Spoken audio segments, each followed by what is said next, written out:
حضرت ابن عباس فرماتے ہیں رضی اللہ تعالی عنہ، کنت خلف النبی یوما صلی اللہ علیہ وسلم، ایک دن میں حضور کے پیچھے تھا۔ اب پیچھے ہونے سے کیا مراد ہے؟ گمان غالب یہ ہے کہ سواری پر، جس کو ردیف بھی کہتے ہیں، واللہ عالم یہ بھی ہو سکتا ہے کہ چلتے ہوئے پیچھے پیچھے چل رہے ہو ادب کے ساتھ۔ چچا زاد بھائی ہیں لیکن عمر میں تو بہت چھوٹے ہیں، نوجوان ہیں۔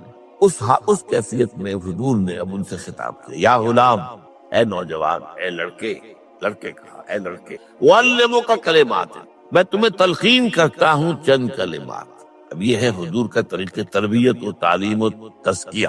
وہاں کوئی مدرسے نہیں تھے، وہاں کوئی درس کی محفلیں تو نہیں ہوتی تھی، محفل تو ایک ہی ہوتی تھی ہفتے میں، اور وہ جمعے کا اجتماع ہے۔ باقی حضور کی صحبت ہے، فجر کی نماز کے بعد بھی آپ بیٹھے ہیں، صحابہ بھی بیٹھ گئے، کچھ گفتگو ہو رہی ہے، اسی میں تربیت، اسی میں تعلیم، اسی میں تزکیہ۔ وہ علیحدہ ذکر کے حلقے جو ہے وہ ضربے مارنے کے لیے یہ تو نہیں تھے، یہ تو بات کی ایجاد ہے، میں تو سب مانتے ہیں کہ یہ بات کی ایجاد ہے، یہ مصنوع چیزیں نہیں۔ بہرحال حضور نے اے لڑکے یا اے بیٹے، جو بھی آپ اس کا ترجمہ کریں، میں تمہیں چند باتیں سکھاتا ہوں۔ مطلب کیا ہے؟ وَعَلِّمُكَ كَلِمَاتٍ، توجہ سے سنو، غور سے سنو، حفظ جان بنا لو۔ احفظ اللہ یحفظک، پہلا کلمہ، اللہ کی حفاظت کرو وہ تمہاری حفاظت کرے گا۔ اب اس سے مراد کیا ہے؟ عام طور پر سمجھا گیا ہے کہ اللہ کے احکام کی حفاظت کرو، کوئی حکم ٹوٹنے نہ پائے، وہ تمہاری حفاظت۔ اور ایک مفہوم یہ بھی ہو سکتا ہے، اللہ کو اپنے دل میں محفوظ رکھو، اس کی یاد سے اس دل کو، اس خانہ قلب کو خالی نہ ہونے دو، مستحضر رکھو اللہ کو اپنے، تو اللہ تمہاری حفاظت کرے گا، اللہ تمہیں یاد رکھے گا۔ اور حدیث قدسی میں یہ الفاظ آئے، میرا بندہ جب مجھے اپنے دل میں یاد کرتا ہے، میں بھی اسے اپنے دل میں یاد کرتا ہوں۔ جب میرا بندہ کسی محفل میں میرا ذکر کرتا ہے، میں اس سے کہیں بہتر محفل میں اس کا ذکر کرتا ہوں۔ اللہ کی محفل تو ملائکہ اعلیٰ کی ہے، ملائکہ مقربین کی ہے۔ وہ جو امیر خسرو کا شعر ہے، وہ پتہ نہیں کس کیفیت میں انہوں نے کہا ہے، خدا خود میر محفل بود اندر لامکان خسرو، محمد سم محفل بود شب جائے کہ من بود۔ اے خسرو، رات میں جہاں تھا، وہ رات کوئی کیفیت تھی جو گزری ہے، وہ ایک لامکان کی محفل تھی۔ اب مکان نہیں ہے، لامکان ہے، مادی نہیں ہے وہ۔ اس کی محفل میں میر محفل اللہ تھا اور شمع محفل محمد تھے صلی اللہ علیہ وسلم۔ خدا خود میر محفل بود اندر لامکان خسرو، محمد شمع محفل بود شب جائے کہ من بود۔ بہرحال اللہ کو تم اپنے دل میں مستحضر رکھو، اللہ تعالیٰ تمہیں بھی یاد رکھے۔ دوبارہ فرمایا، احفظ اللہ تجدہ امامہ تجاہک، اللہ کو یاد رکھو تو اپنے سامنے موجود پاؤ گے، جب چاہو دعا کرو۔ وہ جو کہا ہے کہ دل میں ہے، جب چاہو مخاطب ہو جاؤ۔ دل کے آئینے میں ہے تصویر یار، جب ذرا گردن چکائی دیکھ لی، کہیں دور تو نہیں، نحن اقرب الیہ من حبل الورید۔ تمہارے دل میں اللہ ہے تو کہاں جا رہے ہو اس کو ڈھونڈنے کے لیے؟ اپنے دل میں۔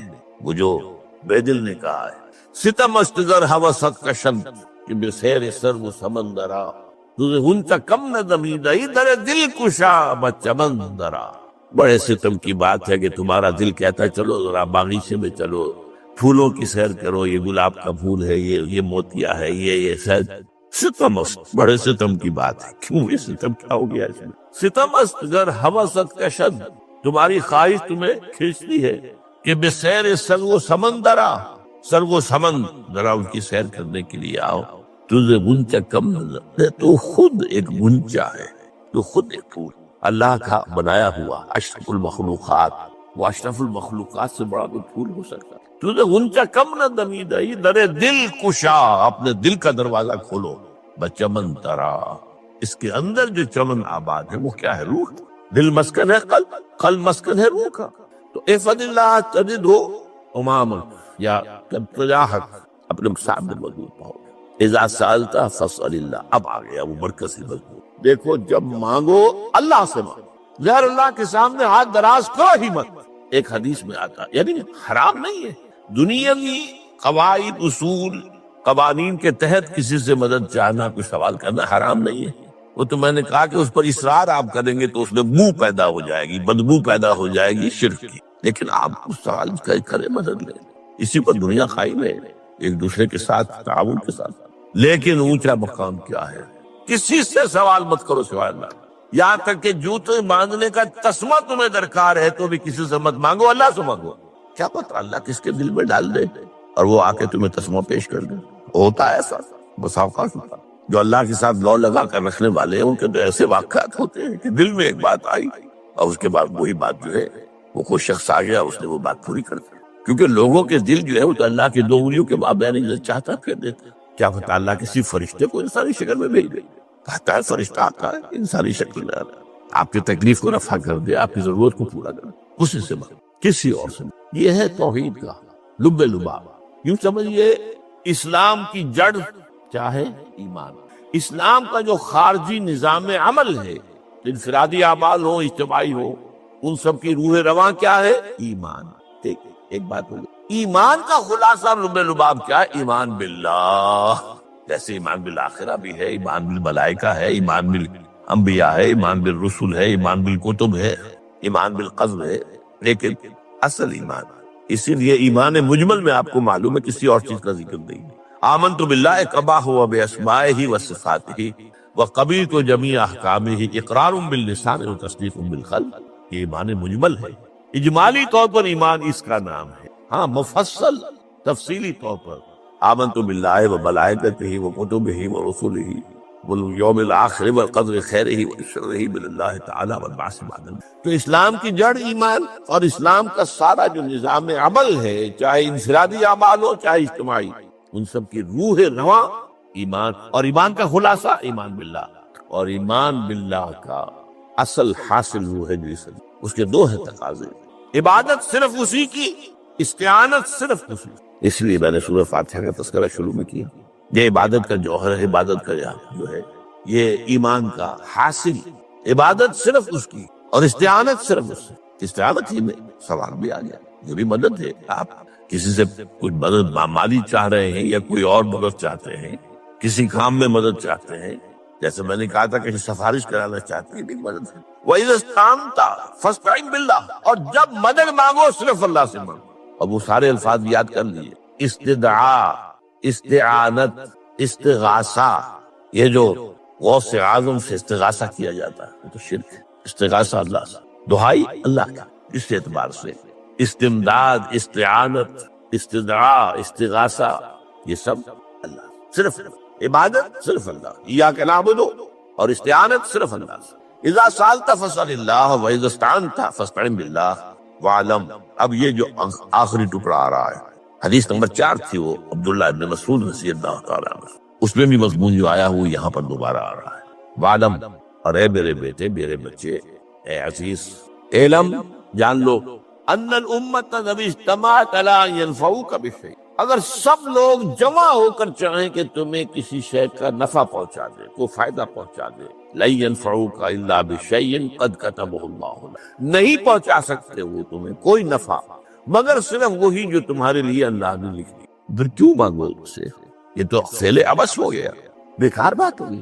ان کے ہاتھ میں کچھ ہے ہی نہیں. لہذا یہ جان لو, سب لوگ مل کر چاہیں کہ تمہیں کوئی نفع پہنچا دیں, نہیں پہنچا سکتے مگر وہی کچھ جو اللہ نے تمہارے لیے اگر لکھ دیا ہے تو مل جائے گا.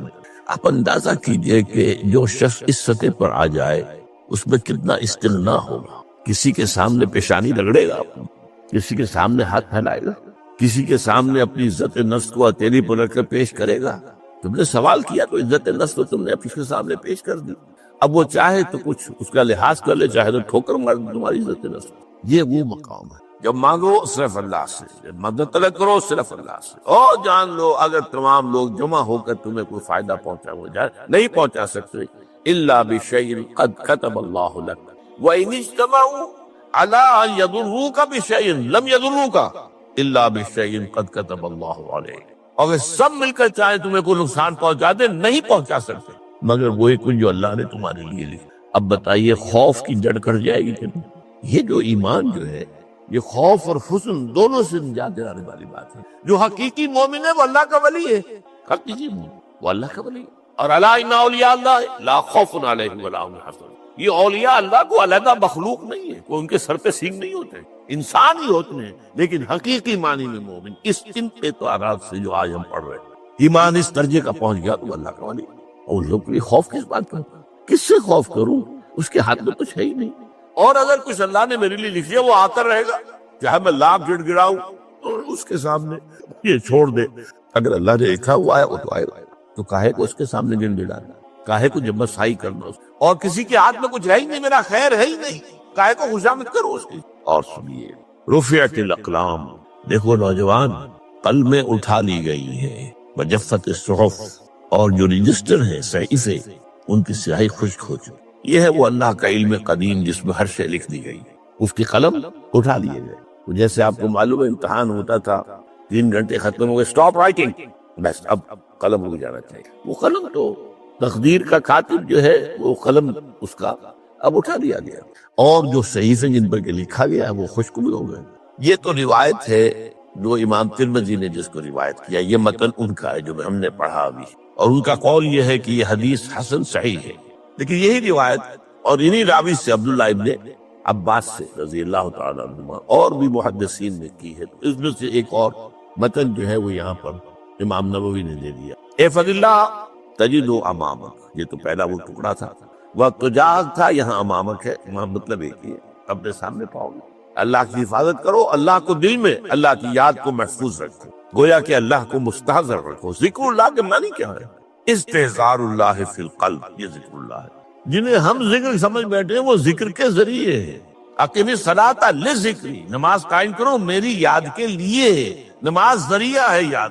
یہ علیحدہ بات ہے کہ آپ نے 17 رکعتیں بھی پڑھ لی ہو جو عشاء کی، اور یاد آپ کو آئی نہیں کوئی، آپ تو ایک میکینیکل انداز میں جو ہے وہ اٹھک بیٹھک کر رہے ہیں، اور آپ کی زبان سے کچھ بھی نکل رہا ہے، تو اس کا آپ کے شعور سے، دل کی گہرائی سے کوئی رابطہ ہے ہی نہیں، وہ ذکر تو نہیں ہوا۔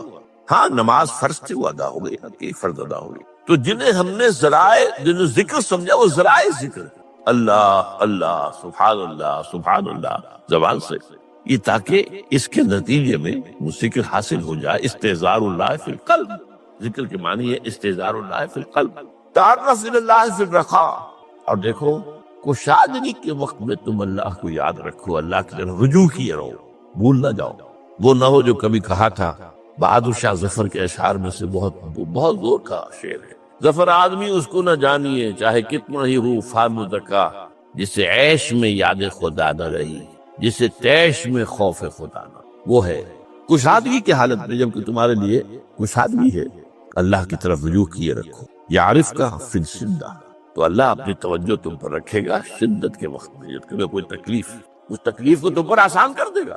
تکلیف تو آنی ہے، لکھی ہوئی ہے، وہ تو آئے گی، لیکن یہ کہ اللہ تعالیٰ اس کی شدت کو، ایک ہی چیز ہے جس کو ایک انسان بہت شدت کے ساتھ محسوس کر رہا ہے، دوسرا آدمی اتنا نہیں محسوس کر رہا ہے، احساس کا معاملہ ہوگا نا۔ وہ تو اصل میں اگر انسان کی نرز کٹی ہوئی ہے تو احساس ہوگا ہی نہیں، سرسی نہیں ہوگا۔ تو اس اعتبار سے اللہ تعالیٰ تمہارے لیے اس شدت کی کمی کر۔ وَعْلَمْ أَنَّمَا أَخْطَأَكَ لَمْ يَكُنْ لِيُصِيبَكَ، اور جان لو جو چیز تم سے چھوٹ گئی ہے، رہ گئی ہے، وہ ہرگز تمہیں ملنے والی نہیں تھی۔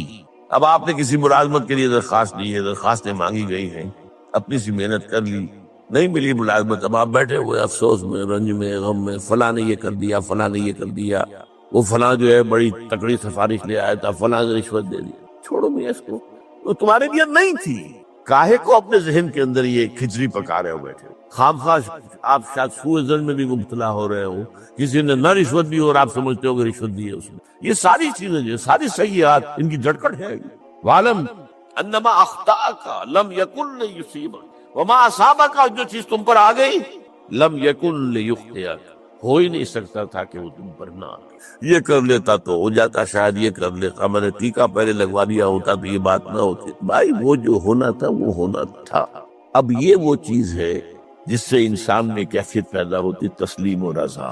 ہم بھی تسلیم کی خو ڈالیں گے، بے نیازی تیری عادت ہی صحیح، اے اللہ جو تو نے چاہا مجھے قبول ہے۔ اسی لیے میں نے ہم کو آیتیں سنائی سورہ تغابن کی، ما اصاب من مصیبت الا باذن اللہ، کوئی مصیبت نہیں آتی مگر اللہ کے اذن۔ ومن یؤمن باللہ یہد قلبہ، جو اللہ پر ایمان رکھتا ہو اللہ اس کے دل کو ہدایت دے دیتا ہے۔ ہدایت کس بات کی؟ تسلیم و رضا۔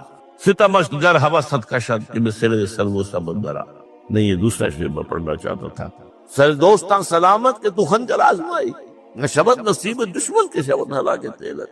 اللہ تیری طرف سے ہے، مجھے قبول ہے، اور بظاہر مجھے تکلیف ہو رہی ہے، لیکن یقیناً اس میں میرا کوئی خیر ہے۔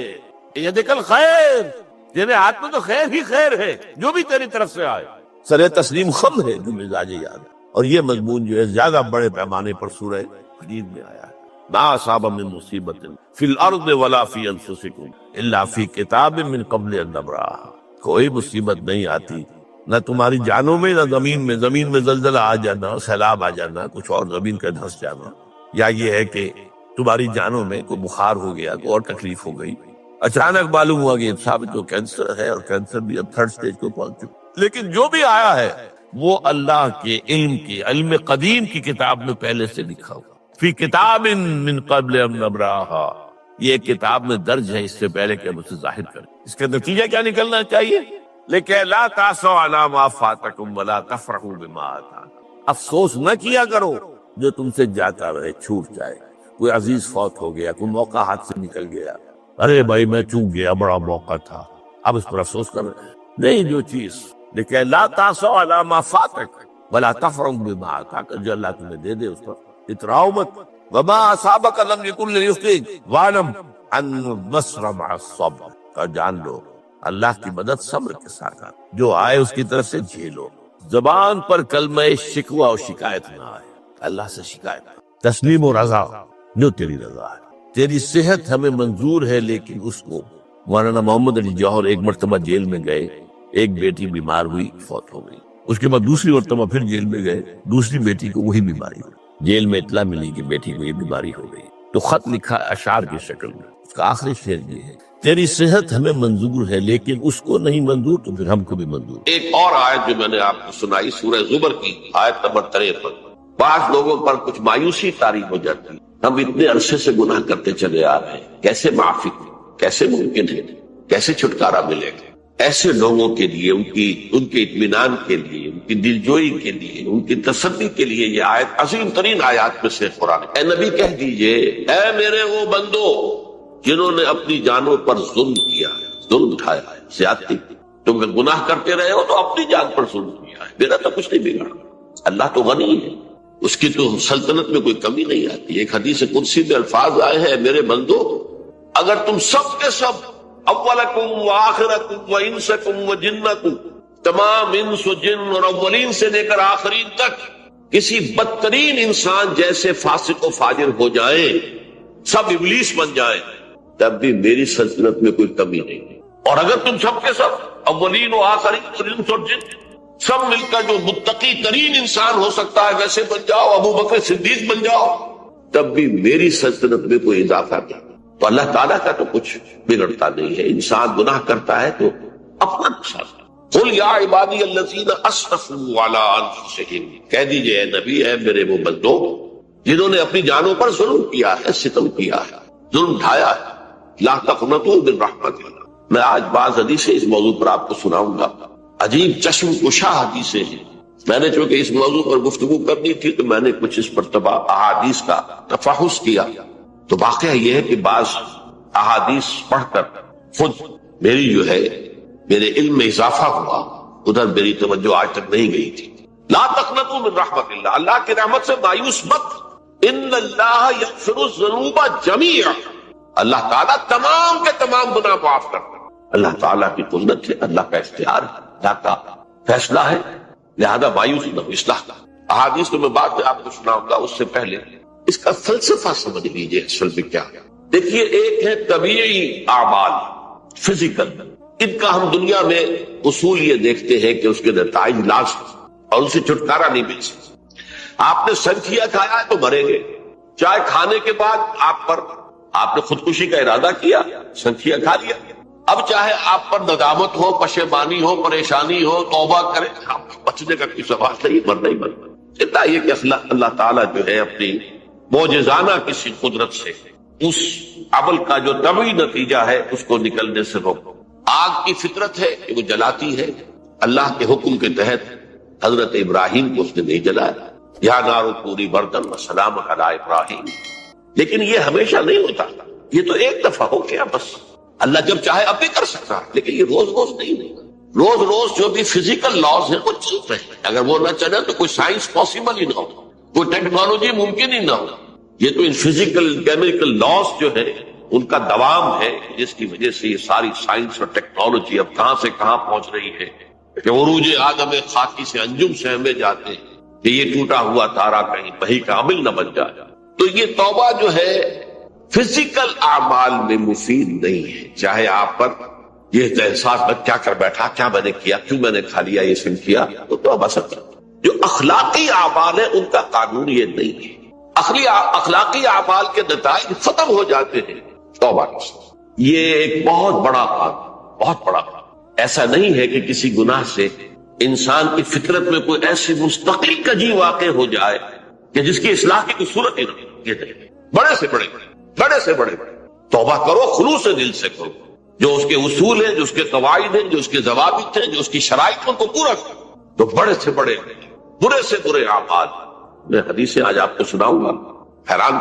کیونکہ عام طور پر یہی ہوتا ہے کہ مواعظ میں کیونکہ لوگوں کو اصلاح کی ترغیب دلانی ہوتی ہے، تو وہ جو انذار کا پہلو ہے اسے زیادہ نمایاں کیا گیا. اللہ کی طرف سے شدید ذو انتقام، اللہ انتقام دینے والا، اللہ سزا دینے والا.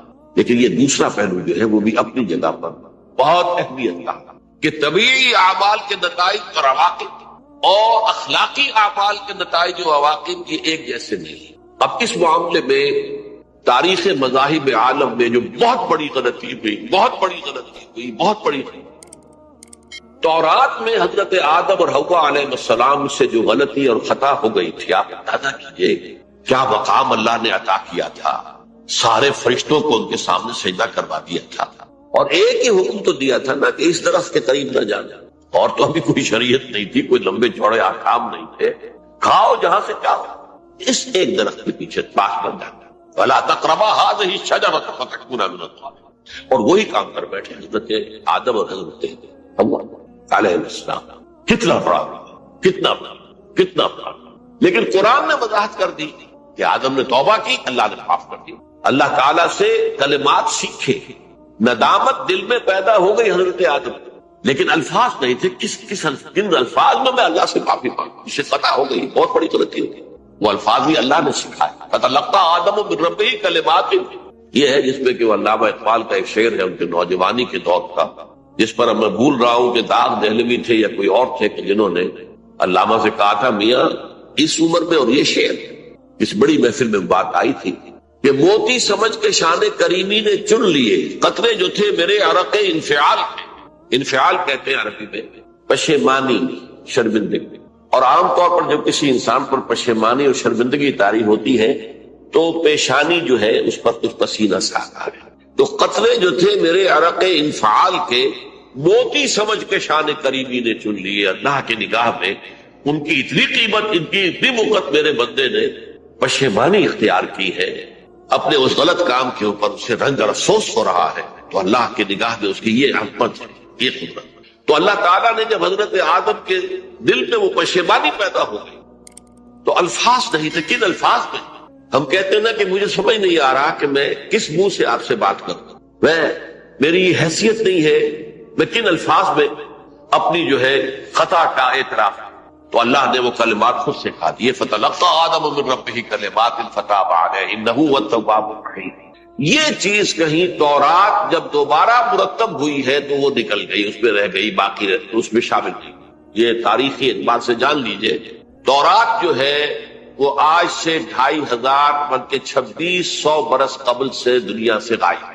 یہ تورات کا جو نسخہ تھا یروشلم میں 587 قبل مسیح میں جب نبوکدنضر نے، شاید آج کل آپ دیکھ رہے ہوں یہ عراق کی جنگ میں عراق کے جو خاص ڈویژن سے عراقیوں کے ریپبلکن گارڈز کے، ان میں سے ایک کا نام جو ہے وہ نبوکدنضر ڈویژن ہے، ایک کا حمورابی ڈویژن ہے. حمورابی جو ہے عراق کا بہت پرانا بادشاہ تھا اور تاریخ انسانی میں سب سے پہلا قانون اس نے مرتب. حمورابی یہ بہت پرانی تہذیب ہے، دنیا کی غالباً سب سے زیادہ اینشنٹ تہذیب جو ہے وہ عراق کی ہے. حضرت ابراہیم یہی پیدا ہوئے شہر ار میں.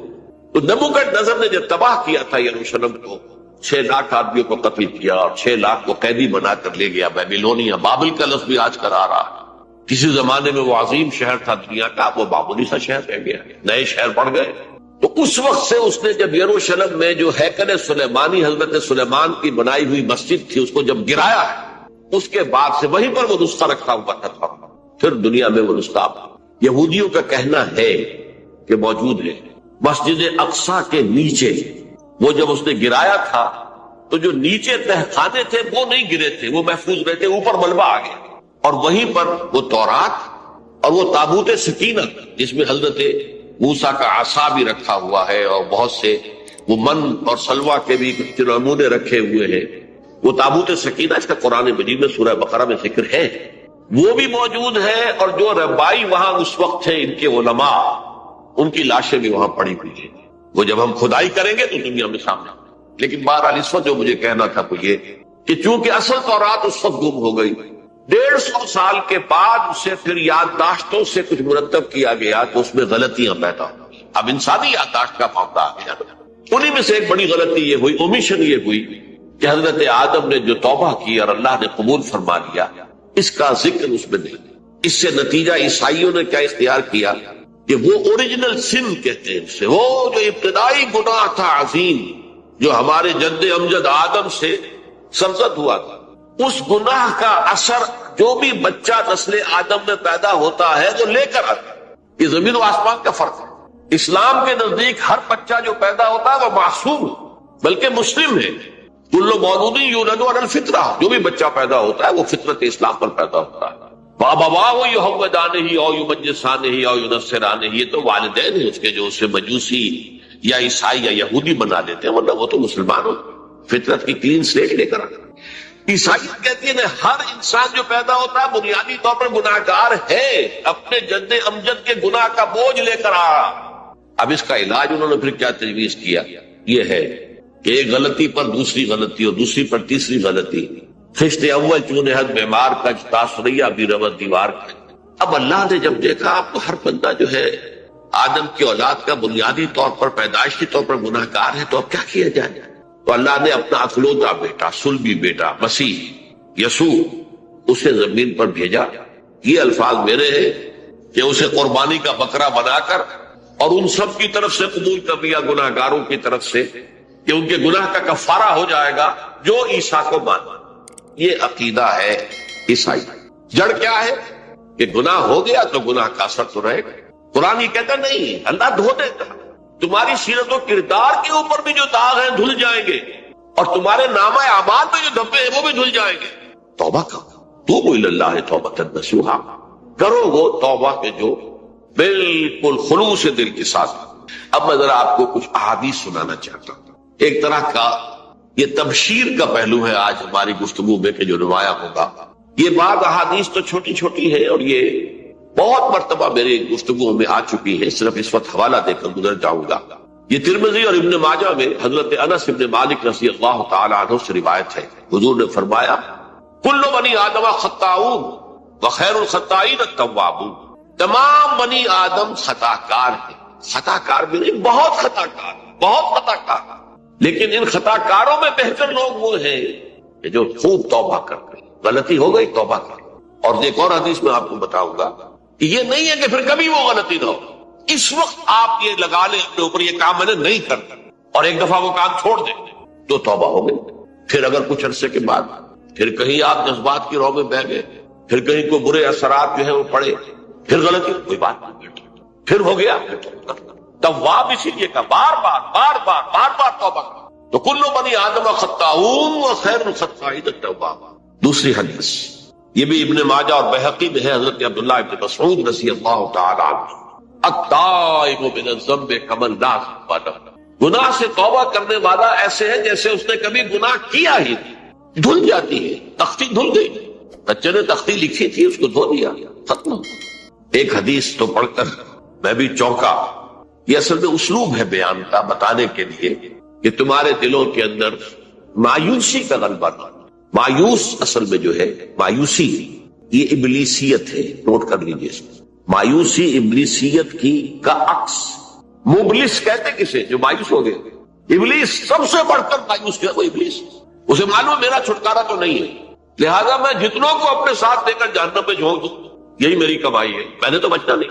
تو ابلیس کہتی ہے اس کو جو انتہائی مایوس، مبلس جو رحمت خدا بندی سے مایوس ہو چکا۔ اب اس کو دور کرنے کے لیے حدیث سنیے، اور یہ حدیث مسلم شریف کی ہے، صحیحین کے حضرت ابو ہریرہ سے حضور فرماتے ہیں والذی نفسی بیدہ، قسم ہے اس ذات کی جس کے ہاتھ میں میری جان ہے، لو لم تذنبوا، اگر تم لوگ گناہ نہ کرتے، لذهب اللہ بکم، تو اللہ تعالیٰ تمہیں لے جاتا کہیں اور، ولجاء بقوم یذنبون، اور پھر کسی ایسی مخلوق کو پیدا کرتا جو گناہ کرتے، فیستغفروا اللہ، اور پھر وہ اللہ سے استغفار کرتے اور توبہ کرتے، فیغفر لهم، اور اللہ تعالیٰ انہیں معاف کرتے۔ تو میں نے عرض کیا کہ یہ بعض چیزیں ہوتی ہیں کہ جن کا واقع سے کوئی تعلق نہیں ہوتا، لیکن ایک زور بیان کے لیے، ایک بات کو ایمفیسائز کرنے کے لیے، جیسے قرآن مجید میں آتا ہے، اے نبی کہہ دو ان کان للرحمن ولد فانا اول العابدین، اگر اللہ کا کوئی بیٹا ہو تو میں سب سے پہلے میں اس کو پوجوں گا۔ جب میں اللہ کو پوجتا ہوں تو اللہ کا اگر کوئی بیٹا ہوتا تو کیا میں اسے نہ پوچھتا؟ لیکن نہیں ہے۔ اب یہ نہیں ہے، نفی کے لیے زور دیا کہ اگر اللہ کا کوئی بیٹا ہوتا، لو کان للرحمن ولد فانا اول العابدین۔ اسی طرح یہ ہے کہ اگر انسان گناہ نہ کرتے اور گناہ کے بعد توبہ کر کے اللہ تعالیٰ کی شان غفاری کا ظہور نہ ہوتا، یہ بھی ایک عجیب فلسفے کی بات ہے۔ اللہ نے یہ کائنات کیوں پیدا کی؟ قرآن مجید میں اس کو براہ راست ایڈریس نہیں کیا گیا ہے، میرے علم کی حد تک۔ ہو سکتا ہے کہیں بہت خفی انداز میں ہو اور ابھی تک میری نگاہ سے بھی جو ہے وہ چھپا رہ گیا، ہو سکتا ہے قرآن مجید کے غامض نکات ایسے ہو سکتے۔ کوئی شخص، میں تو کہتا ہوں کہ اگر کوئی شخص کہتا ہے، میرے بارے میں ایک عالم دین نے کہہ دیا تھا کہ اسے قرآن پر بڑا عبور حاصل ہے، تو میں نے انہیں پیغام پہنچایا، جن صاحب نے مجھے ان کا یہ جملہ سنایا تھا کہ آپ نے قرآن کی توہین کی ہے۔ قرآن پر عبور کسی انسان کو نہیں۔ عبور کا مفہوم کیا ہے؟ دریا کے دو کنارے ہیں، آپ اس کنارے سے اس کنارے چلے گئے تو آپ نے عبور کیا دریا۔ قرآن کے کنارے ہے ہی نہیں، لا پیدا کنار۔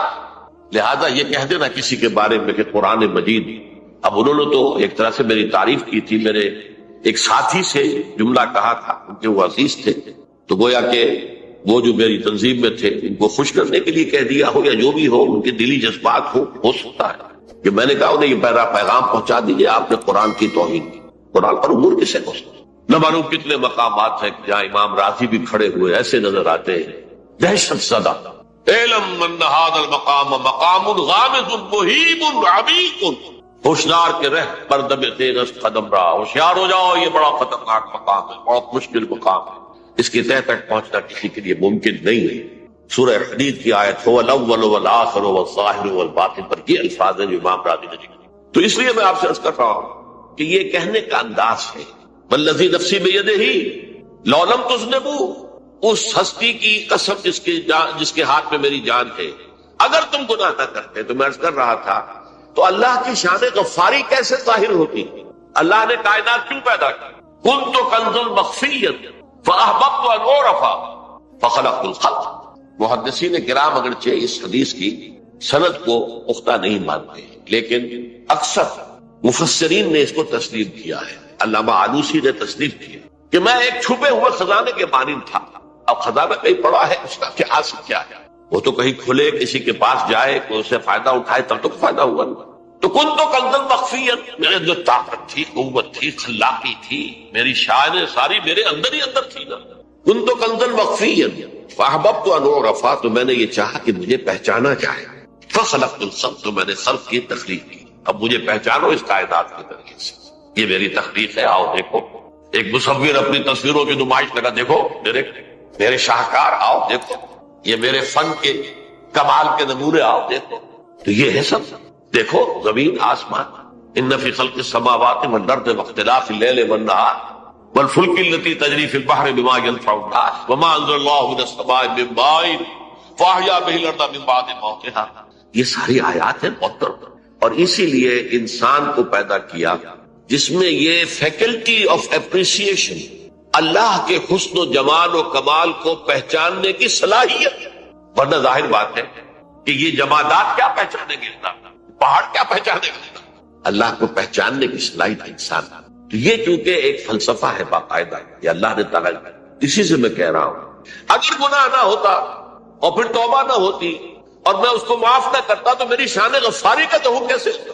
میری شان ہے، غفار بھی ہوں، ستار بھی ہوں، اس کا ظہور کیسے؟ تو والذی نفسی بیدہ لو لم تذنبوا لذهب اللہ بکم ولجاء بقوم یذنبون فیستغفر اللہ فیغفر لهم۔ اگر تم لوگ گناہ نہ کرتے تو اللہ تمہیں ختم کر کے کوئی اور ایسی مخلوق پیدا کرتا کہ جو گناہ کرے اور پھر وہ توبہ کرے اور اللہ اسے معاف۔ اسی سے ملتی جلتی ایک حدیث ہے، یہ امام احمد اور امام بہقی لائے ہیں، اور اس کے راوی حضرت علی ہے رضی اللہ تعالی عنہ۔ ان اللہ یحب العبد المؤمن المفتن التواب، اللہ تعالیٰ کو بہت محبت ہے، یحب۔ اب دیکھیے ایک طرف وہ آیات ذہن میں لائیے، اللہ تعالیٰ کن سے محبت کرتا ہے؟ واللہ یحب المحسنین، یا وہ لوگ ان اللہ یحب الذین یقاتلون فی سبیلہ صفا کانہم بنیان مرصوص، اللہ محبت کرتا ہے اپنے ان بندوں سے جو اس کی راہ میں جنگ کرتے ہیں صفے باندھ کر، گویا سیسا پلائی ہوئی دیوار ہے۔ یہ ہے مثبت کام، نیک کام، محسنین، اللہ کی راہ میں قتال کرنے والے۔ یا اس کے برعکس کہا جاتا ان اللہ یحب، اللہ تعالیٰ محبت کرتا ہے اپنے اس بندے سے، العبد المؤمن، جو مومن ہو۔ اس کی ایک اور بڑی پیاری حدیث آئے گی، المفتن التواب، جو بہت فتنوں میں مبتلا ہو جاتا ہو اور پھر بہت توبہ کرتا ہو، مفتن التواب، لیکن ساتھ ہی پلٹتا ہو، رجوع کرتا ہو، پھر اللہ کے حضور میں حاضر ہوتا ہو، پھر معافی مانگتا ہو۔ اللہ تعالیٰ کو اپنا ایسا بندہ بہت پسند ہے۔ اب میں کچھ اور حدیثیں آپ کو سنا رہا ہوں۔ توبہ کا دروازہ دو اعتبارات سے کہا گیا ہے کہ ایک وقت آنے پر بند۔ ایک حدیث کے تو الفاظ میں نوٹ کر کے نہیں لایا ہوں کہ اللہ تعالیٰ نے توبہ کا ایک دروازہ اتنا چوڑا کھلا رکھا ہوا ہے کہ جس کو عبور کرنا جو ہے وہ سال ہر سال میں ممکن ہو، اور یہ بند نہیں ہوتا جب تک کہ سورج مغرب سے طلوع نہ ہو۔ یہ قیامت کی جو آخری، قریب قیامت کی جو آخری نشانیاں ہیں ان میں سے وہی حدیث میں آپ کو سنا رہا ہوں، عن ابی ہریرہ رضی اللہ تعالی عنہ، اور یہ مسلم شریف کی روایت ہے، من تاب قبل ان تطلع الشمس من مغربها تاب اللہ علیہ، سورج کے مغرب سے طلوع ہونے سے قبل تک جو لوگ توبہ کریں گے اللہ تعالیٰ ان کی توبہ قبول کر لیں گے۔ البتہ جب وہ قیامت کی وہ نشانی ظاہر ہو جائے کہ سورج مغرب سے طلوع ہو رہا ہے، اب دروازہ توبہ کا، اب اس کے بعد اگر توبہ کرتا ہے تو اللہ تعالیٰ اس کی توبہ کو قبول نہیں کرے گا۔ یہ تو اجتماعی سطح پر ہوئی، انفرادی سطح پر۔ عن عبداللہ ابن عمر رضی اللہ تعالی عنہ عن النبی صلی اللہ علیہ وسلم قال ان اللہ عز وجل یقبل توبۃ العبد ما لم یغرغر، یہ ترمذی میں ہے حضرت عبداللہ ابن عمر رضی اللہ تعالی عنہ سے کہ اللہ تعالیٰ اپنے بندے کی توبہ قبول کرتا ہے جب تک کہ وہ، جسے ہم کہتے ہیں گھنگرو نہ بولنے لگے حلق کے اندر، جبکہ نزع، عالم نزع ہو اور جان جو ہے وہ آتا پھر یہاں اٹکتی ہے، تو اس وقت تک دروازہ کھلا ہے توبہ۔ لیکن جب یہ شکل ہو گئی تو دروازہ کھلا۔ یہ انفرادی سطح پر ہو گیا، جب آپ کے موت کے آثار اتنے واضح ہو گئے کہ اب جا رہے ہیں، اب توبہ کریں گے تو اب توبہ قبول نہیں۔ اجتماعی سطح پر جب قیامت جو ہے اس کی وہ گھڑی آ گئی کہ سورج مغرب سے طلوع ہو گیا، اب توبہ کا دروازہ کھلا۔ ایک اور حدیث ہے جو میں نے بہت مرتبہ اس کا ترجمہ تو آپ کو بہت دفعہ سنایا ہے، آج میں چاہتا ہوں اس کو پورے متن کے ساتھ آپ کے سامنے۔ یہ حضرت انس بن مالک رضی اللہ تعالیٰ عنہ سے مروی روایت ہے، جو حضور کے خادم خاص تھے، اور یہ متفق علیہ بھی ہے، یعنی بخاری میں بھی ہے، مسلم میں بھی ہے، لیکن تھوڑا سا فرق ہے الفاظ کا۔ تو جو مسلم شریف کی روایت ہے اس کے الفاظ کیا ہے؟ للہ اشد فرحا بتوبۃ عبدہ حین یتوب الیہ، جان لو اللہ تعالیٰ کو زیادہ خوشی ہوتی ہے اپنے کسی گناہ گار بندے کی توبہ سے جبکہ وہ توبہ کرتا ہے۔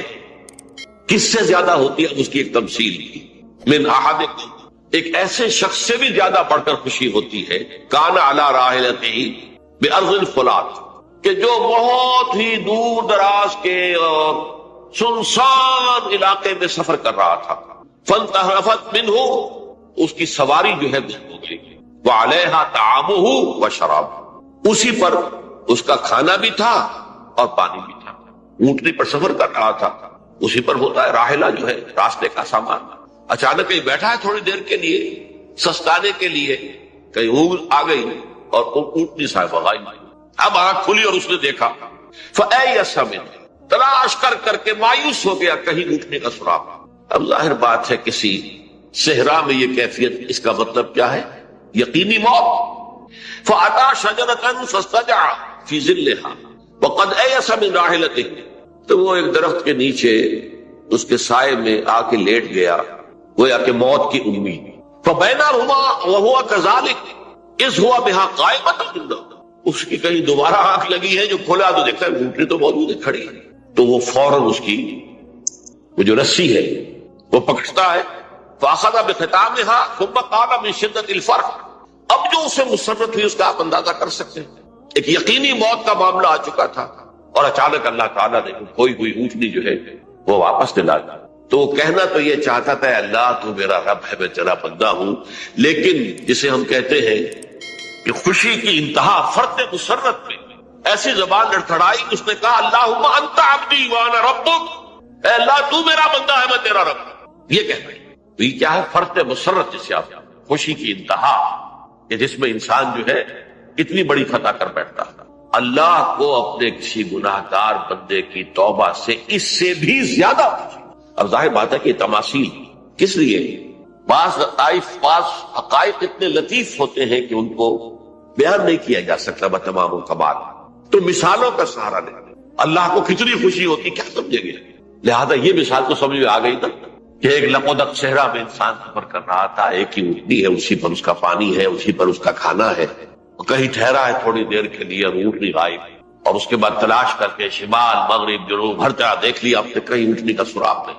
اب موت کے انتظار میں لیٹ گئے کہ اچانک دیکھتا ہے کہ اونٹنی موجود، تو وہ شدت فرح میں یہ کہہ بیٹھتا ہے اللہم انت رب انت عبدی وانا ربک انا للہ و انا الیہ راجعون. اب دیکھیے ایک حدیث وہ آ رہی ہے اور اس کو یوں سمجھیے، اللہ تعالیٰ نے جو انسان پیدا کیے ہیں ان کے مزاج مختلف ہیں. ان میں کچھ لوگ ہوتے ہیں جو قوی ہوتے ہیں ارادے کے، جو فیصلہ کر لیا ڈٹ کر.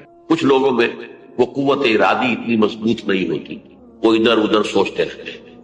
کچھ لوگ جسمانی طور پر بہت توانا ہوتے ہیں، کچھ لوگ جسمانی طور پر پیدائشی طور پر کمزور ہوتے ہیں. تو اگر کوئی قوت ارادی کمزور رکھنے والا شخص ہے، وہ بھی تو اللہ کی تخلیق ہے، اللہ کا بندہ ہے، خطاؤں کا ظہور ہو جاتا ہے، توبہ کرتا ہے، پھر کچھ عرصے کے بعد پھر خطا کا ظہور ہو جاتا ہے، پھر توبہ کرتا ہے. تو ہم تو یہ سمجھیں گے کہ ایک حد کے بعد پھر اس کی توبہ قبول نہیں ہوتی. لیکن حدیث سنیے، وعن ابی ہریرہ رضی اللہ تعالی عنہ قال قال رسول اللہ صلی اللہ علیہ وسلم ان عبدا اذنب ذنبا، یقیناً ایک بندہ جو ہے وہ ایک گناہ کرتا ہے، فقال، پھر وہ کہتا ہے رب، اے میرے پروردگار، اذنبت فاغفر لی، مجھ سے گناہ ہو گیا ہے مجھے معاف. فقال ربہ، تو پروردگار یہ کہتا ہے اعلم عبدی ان لہ ربا یغفر الذنب ویأخذ بہ، میرا یہ بندہ یہ جانتا ہے کہ اس کا ایک رب ہے جو گناہ معاف بھی کر سکتا ہے اور سزا دے بھی سکتا ہے. کیا مانی ہوئی؟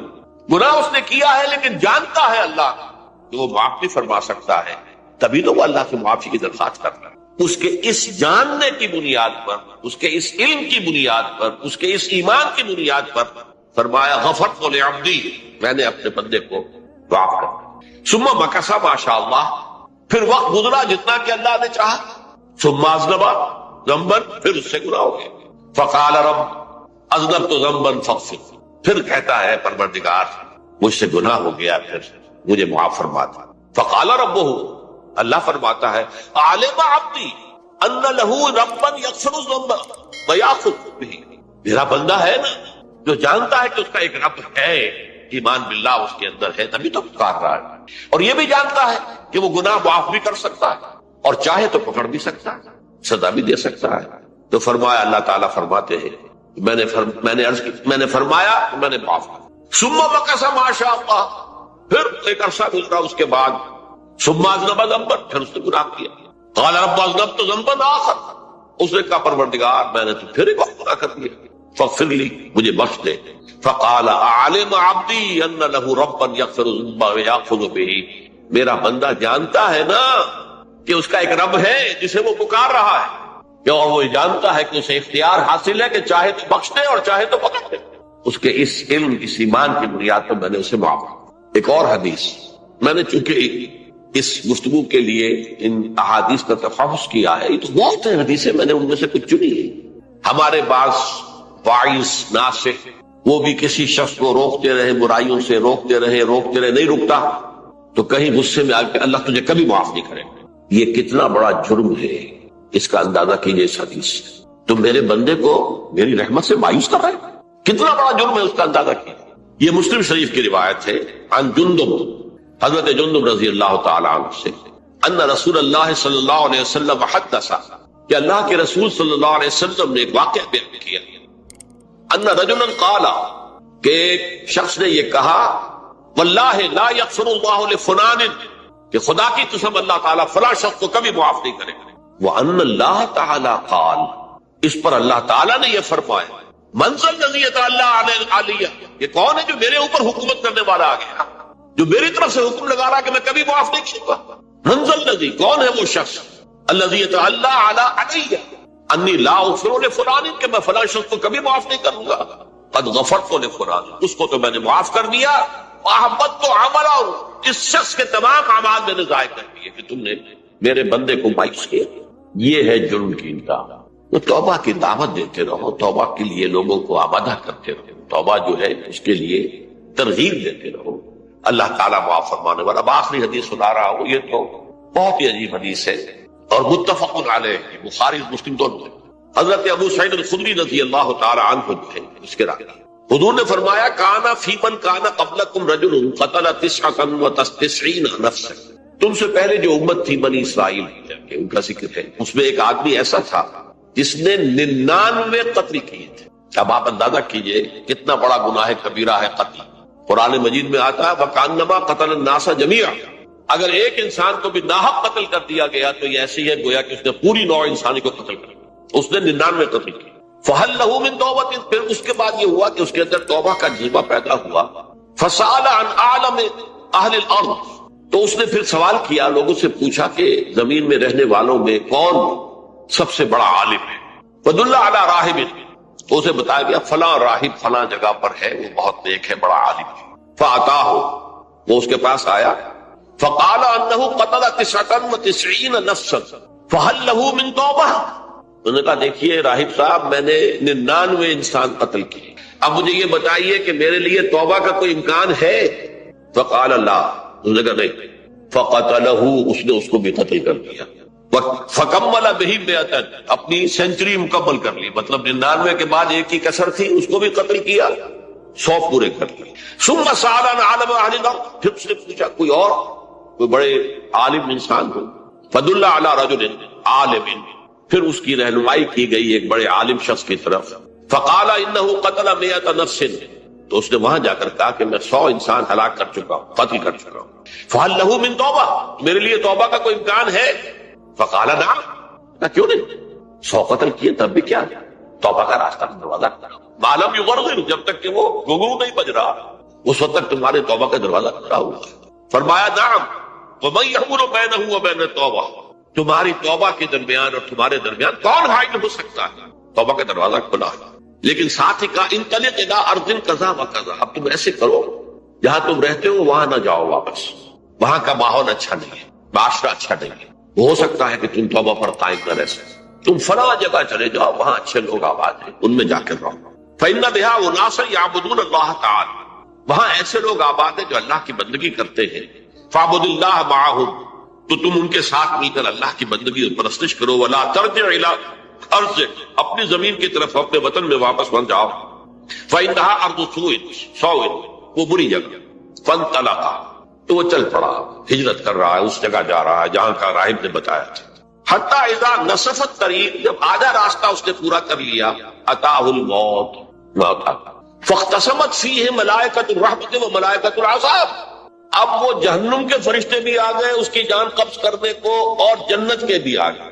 فقالت ملائکۃ الرحمہ، رحمت والے جو فرشتے ہیں جنت والے، انہوں نے کہا جا تائبا مقبلا بقلبہ للہ تعالی، یہ شخص توبہ کر کے اللہ تعالیٰ کی طرف ہجرت کر رہا تھا، اس لیے اس کی نیت کی بنیاد پر اب یہ جنتی ہے، لہذا اس کی روح ہم قبض۔